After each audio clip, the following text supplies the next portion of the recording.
Good evening and welcome to News Tonight on Rajya Sabha TV. I'm Aishwarya Kapoor. Now, Chief Justice of India H.L. Dattu has downplayed the row surrounding Kurian Joseph's objection of holding of judges' meet on Good Friday.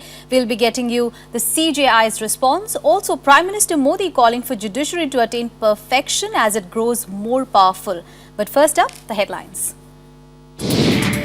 Prime Minister Narendra Modi calls on judiciary to be powerful and perfect, questions roles of tribunals in dispensing justice.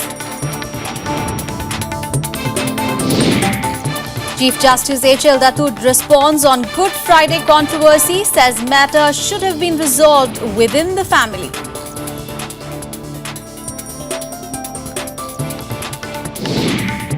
India evacuates 488 people from Sana'a in special Air India planes as centre's rescue mission continues in Yemen. 176 foreign nationals from 17 countries also evacuated by the Indian Navy. All set for formal merger of Janata Parivar in Delhi. Parties to declare formal name and symbol. And Kenya starts 3-day national mourning for college massacre victims. President Kenyatta pledges revenge against Al-Shabaab.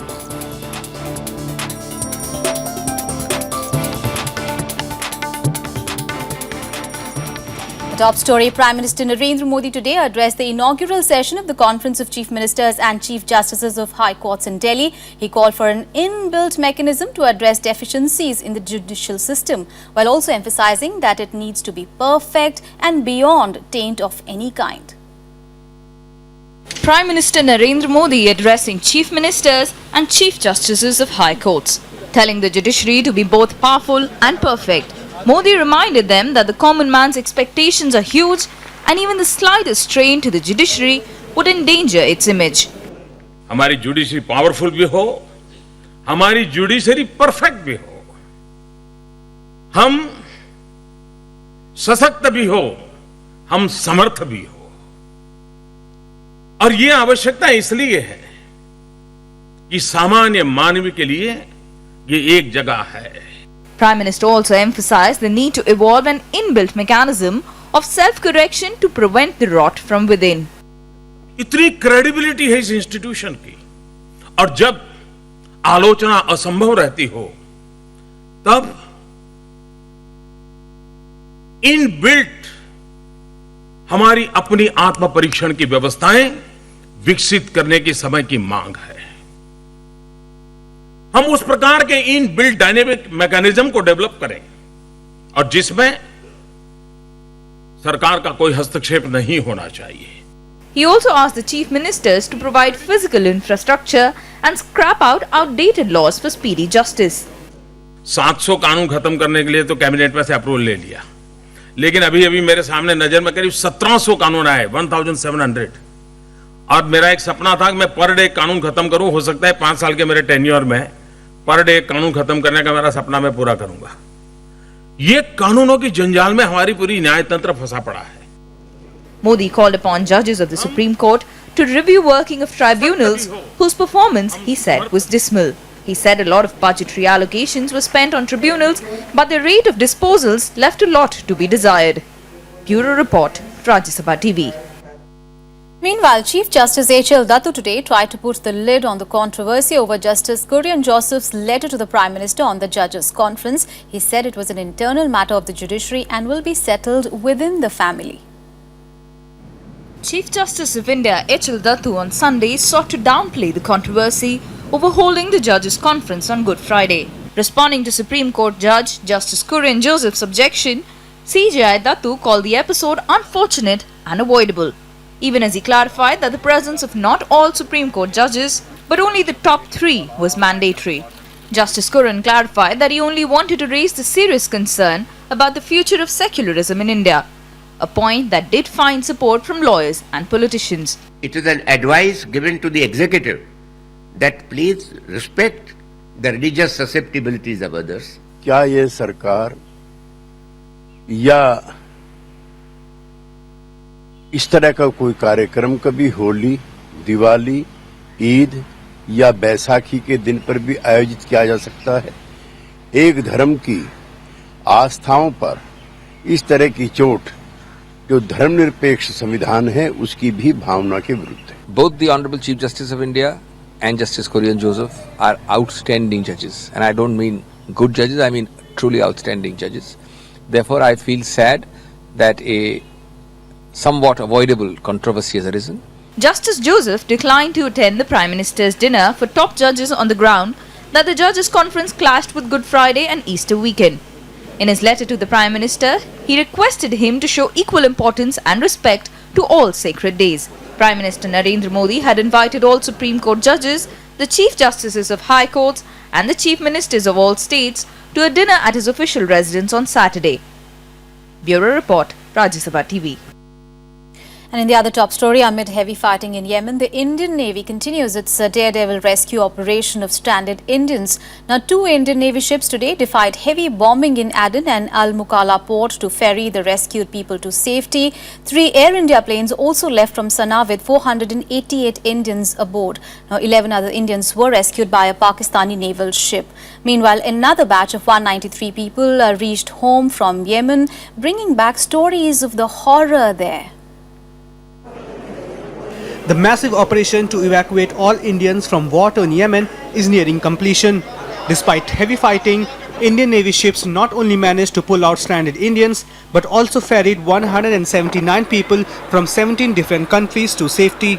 Despite heavy shelling in Aden, INS Mumbai managed to evacuate 441 Indians to Djibouti. INS Sumitra has also started evacuating more people from Al Makalu port in Yemen. 11 more Indians were also rescued by a Pakistani naval ship. So far, close to 2,000 Indians have been evacuated from the strife-torn country.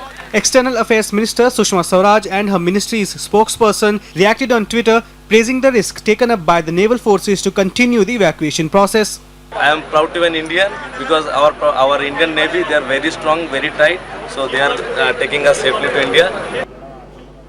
Meanwhile, a batch of 193 Indians landed in Kochi on Sunday, returning from war-torn country. Those rescued hope the remaining families left stranded will be rescued soon.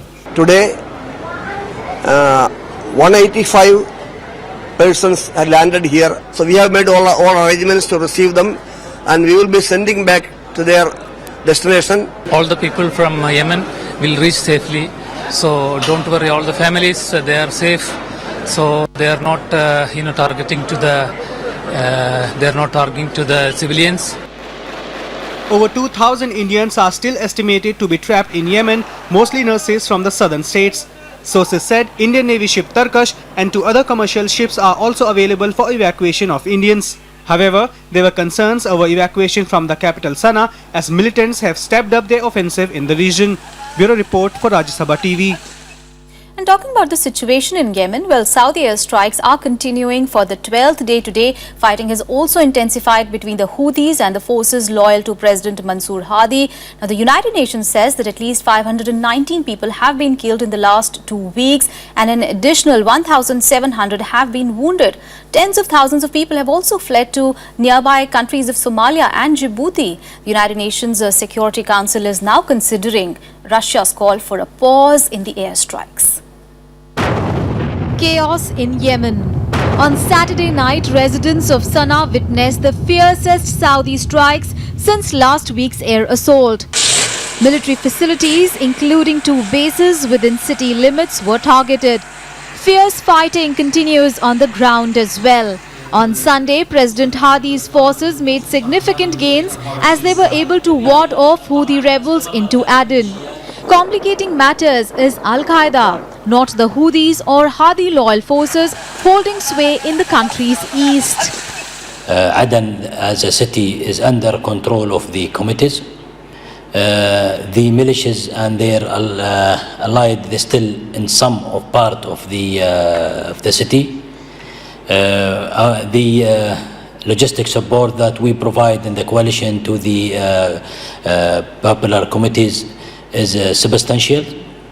Aid them to change situation on the ground. The Red Cross has called for a 24-hour ceasefire to bring in medical supplies. Russia submitted a UNSC draft resolution calling for a halt to the airstrikes. The Council members also reiterated their concern over the grave humanitarian situation that Yemen has been facing for a while. The Russian delegation circulated a draft resolution to the Council members regarding humanitarian pauses in Yemen and expressed concerns over the humanitarian situation in Yemen since a long time. The Council members need time to reflect on the Russian proposal. Meanwhile, nations including Pakistan and China are stepping up efforts to evacuate citizens from Yemen. Flights from Egypt, Sudan and Djibouti are also scheduled. The Houthis have said their aim is to replace President Hadi's government, which they accuse of being corrupt. They are supported by troops loyal to former President Ali Abdullah Saleh, who was ousted in the Arab Spring protests. Bureau Report, Rajya Sabha TV. All right, in news tonight, we'll take a very short break. But coming up ahead, the government hardens its stance on land bill amid protests from opposition. That and much more after a short break.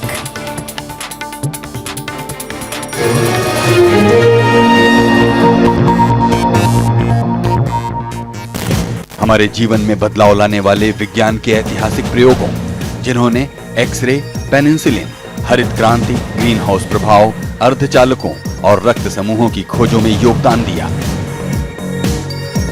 आप जानेंगे पाचन की प्रक्रिया, Morgan, Griffith और sir CV Raman के प्रयोगों को documentary series कुछ तुक्के कुछ तीर में हर रविवार सुबह 8 बजे सिर्फ राज्यसभा टीवी पर।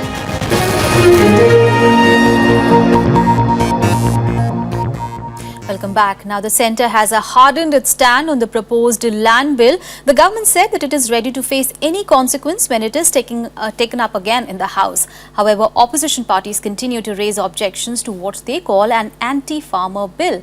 Congress has made also overtures to BJP's ally Shiromani Akali Dal in Punjab to support the opposition movement against the land bill. The BJP-led government has decided not to blink on the proposed land bill. The ordinance reissued on land acquisition with 9 amendments was given a green signal by President Pranab Mukherjee, giving a shot in the arm for the ruling party. The centre has now made it clear that it will not allow any further amendments to the bill.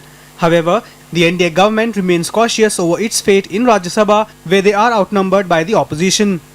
Are they against 4 times compensation to the lands acquired of the farmers under this 13 acts?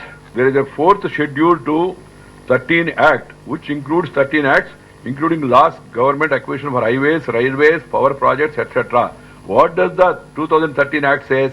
Section 105, it says, within 1 year of coming into force of the Act, these 13 acts would be amended to bring their compensation and R&R on par with the 2013 Act.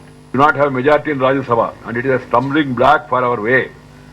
Sometimes legislative measures and aimed at development have been blocked in Parliament, resulting in delay, but our government is determined to go ahead with the agenda of development only.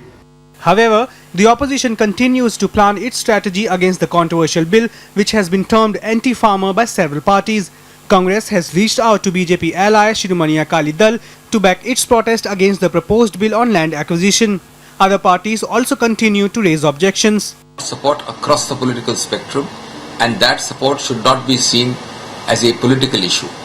There is no question of being in coalition or on reciprocal support basis with the Akali Dal generally on issues where the plight of farmers, the public interest and the national interest involving farmers and the agricultural community is at issue. We must reach out and ask all those parties, especially those with a large and a very important farming community in their constituencies, to stand up and speak with us. भूमि अधिग्रहण संशोधन bill इस बात का जीता जागता उदाहरण है, जिसको लेकर पूरे देश के किसान लोग काफी ज्यादा गुस्से में हैं, वे आंदोलित भी हैं। इसके साथ ही बीएसपी सहित लगभग सभी विपक्ष की पार्टियां भी इस भूमि अधिग्रहण संशोधन विधेयक के खुलकर विरोध में हैं। We want at least the old bill which the BJP had supported in 2013. That should be retained. In fact, that should be improved more to give greater benefits to the farmers whose land is being acquired. No, we have moved concrete amendments to it. We will appeal to all the parties in the Rajya Sabha to please consider this point of view and not to ruin Indian agriculture even more. The opposition parties, especially Congress, have planned massive demonstrations across the country. Meanwhile, BJP has planned to undertake a campaign to counter the opposition's allegations that the bill is not in the interest of the farmers. Bureau Report, Rajya Sabha TV. And the Delhi government today relaunched the anti-corruption helpline in New Delhi. The service can be used by people to lodge complaints if they are harassed for bribes by any government official. The helpline number 1031 was relaunched by the Chief Minister Arvind Kejriwal by making a mock phone call. The new improved 24-hour helpline would be operated by volunteers in both Hindi and English language. The helpline would be able to cater to 10,000 calls in a day. Now, within 48 hours, a member of the anti-corruption branch will collect the evidence for further investigation. According to statistics released by AAP during its previous tenure, the helpline received over 1 lakh phone calls, most of which were against Delhi police. बहुत सारे लोगों के zero bill आने वाले हैं, तो जो दो बड़े बड़े काम थे वो कर दिए। हम जो कहते हैं वो करते हैं भाई साहब, हम जुमले नहीं खेलते।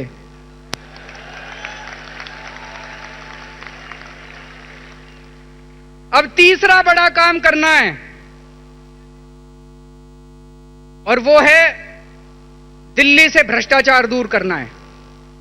And in other news, the Janata Parivar merger has been almost finalized today after a meeting at SP Chief Mulayam Singh Yadav's residence today. RJD Chief Lalu Prasad unofficially confirmed the merger of the Janata Parivar today. However, he said an official announcement will be done by Mulayam Singh Yadav later.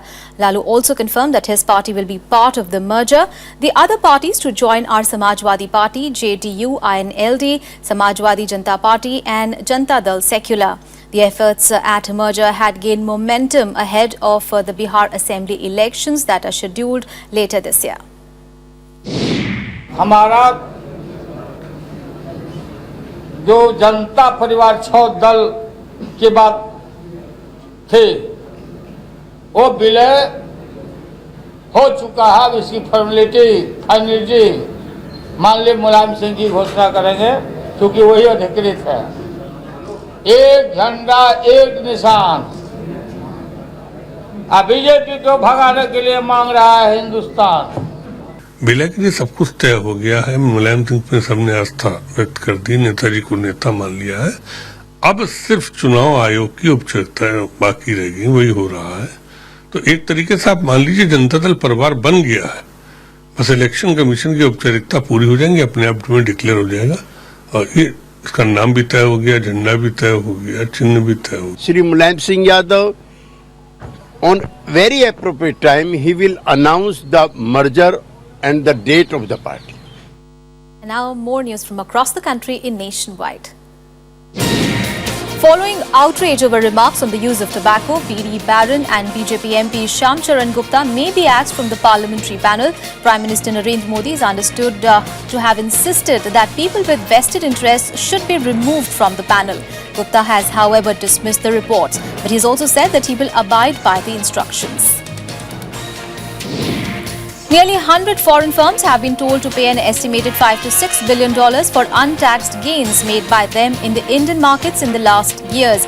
This is the biggest ever tax demand on them. The affected investors can rise substantially as assessments are still in progress and notices could be served in many more cases.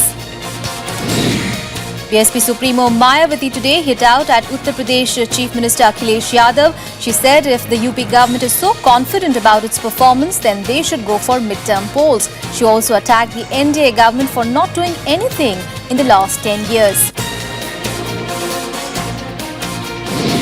A police constable was mowed down by a sand truck on Sunday in the Morena district of Madhya Pradesh. The incident took place when the constable was trying to stop the truck carrying sand from the Chambal River near a village in Morena. Now a case has been registered in this regard and further investigations are on. A fire broke out at the warehouse of a courier service DHL in Delhi on Sunday morning. The fire engulfed 2 floors of the building. However, no casualty has been reported so far. 25 fire tenders were rushed to control the blaze. And on to international news now. Well, Easter ceremonies were held in Kenya in the memory of the students and security personnel who were killed in the Garissa University attack. The flags were flown at half-mast in show of respect.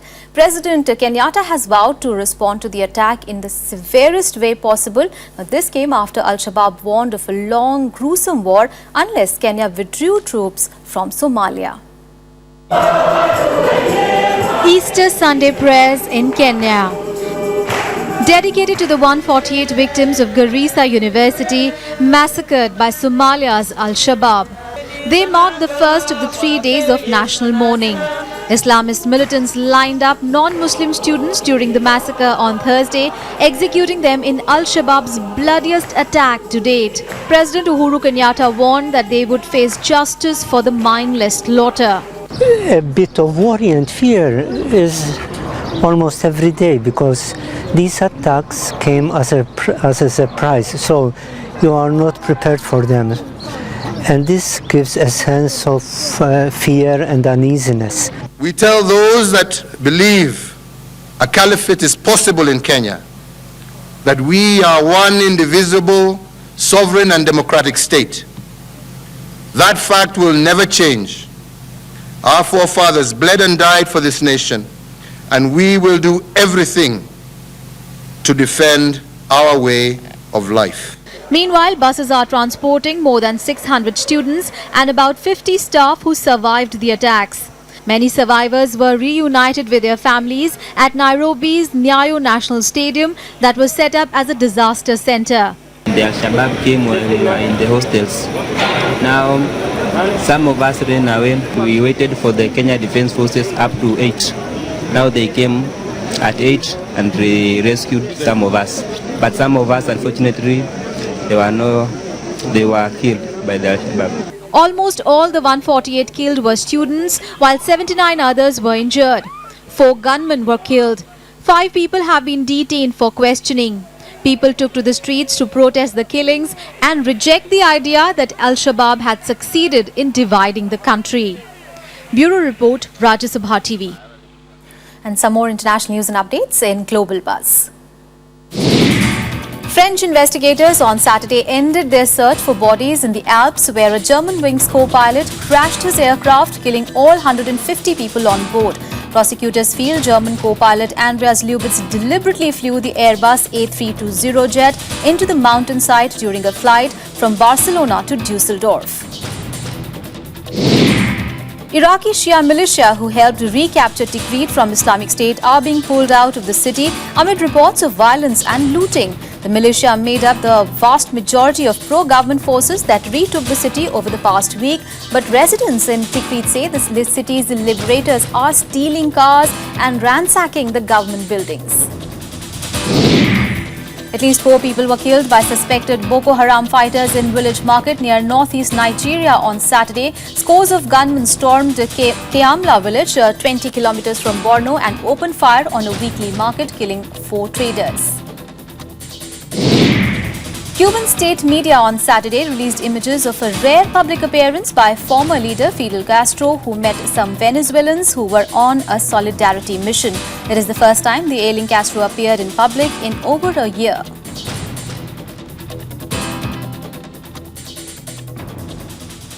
Well, another short break here. Coming up next, a glimpse of the Easter celebrations from across the world.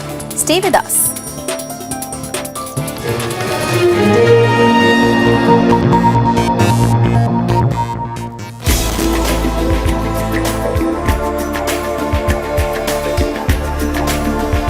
कला की दुनिया हो या साहित्य का संगम, पर्दे के सितारे हों या संगीत की सरगम, हम हैं सबके साथ हरदम। देखिए शख्सियत, गुफ्तगू और विरासत का इंद्रधनुषी संसार। देखिए सिर्फ राज्यसभा टीवी के पर्दे पर बार बार। Welcome back after the break, and now all the sporting action in Sports Beat. Indian hockey team started their 24th Aslan Shah Cup tournament with a draw today. India drew 2-all with South Korea in the first match of the tournament. India dominated the first half of the match and took the lead through Nikin Thimaya in the 10th minute before Korea scored twice to reverse the scoreline. Kolkata Knight Riders spinner Sunil Narine has been cleared by the BCCI of a suspected bowling action. After reviewing his action, a BCCI panel concluded that Narine's name should be removed from the warning list of bowlers with suspect action. Earlier, he underwent a biomechanical assessment in Chennai to get his action cleared. Narine will now be able to bowl in the IPL 8th edition for the defending champions. World number 1 Serena Williams thrashed Spain's Carla Suarez Navarro to win her 8th Miami Open title. Serena raced to a 6-2, 6-0 victory in 56 minutes to secure her 3rd straight title. Serena also became the 4th woman in the Open era to win the same tournament 8 times, joining Martina Navratilova, Chris Evert and Steffi Graf. Bayern Munich has earned a narrow victory against Borussia Dortmund in Bundesliga. Polish striker Lewandowski scored the winner on his first visit back to the club that he left on a free transfer last summer. Pep Guardiola's side has restored their 10-point lead at the top of Bundesliga, bringing an end to Dortmund's 7-game unbeaten run this season. Well, that's all we have in this edition of News Tonight, but we leave you with these visuals of Easter celebrations. Christians all across the world are celebrating Easter today. Pilgrims are attending Sunday masses at churches. Christians celebrate the Holy Week and Easter to mark the death, burial and resurrection of Jesus Christ. Thanks for watching. Good night.